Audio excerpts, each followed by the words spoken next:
Gone are the days where we will classify disease by symptoms. It's now increasingly possible to subtype common diseases on the basis of specific and measurable biological markers, and then use those biological markers for diagnosis. So that's fantastic. We're evolving to a more sophisticated form of classification, more sensitive to the diseases that we work with. But what's the consequence of this? Why does that actually matter? Well, I think there are a number of reasons.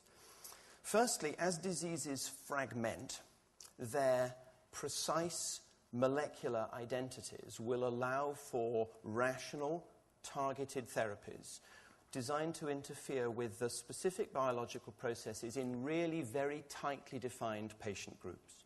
That's what we really mean by personalized medicine.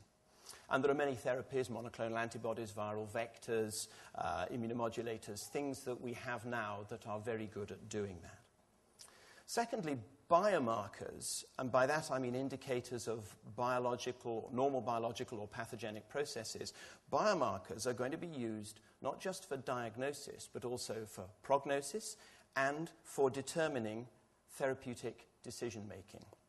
And what that will do, I think, is increase not just the predictability of response, but it will also potentially reduce unnecessary risk.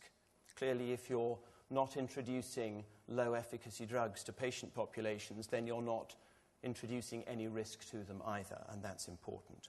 And the third thing, and Hugh mentioned something of this as well, is the importance of patient data.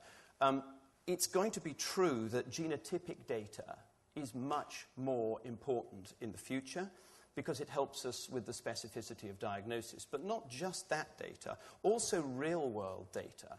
Now, all of this is very positive. It's positive for patients, it's positive for society at large.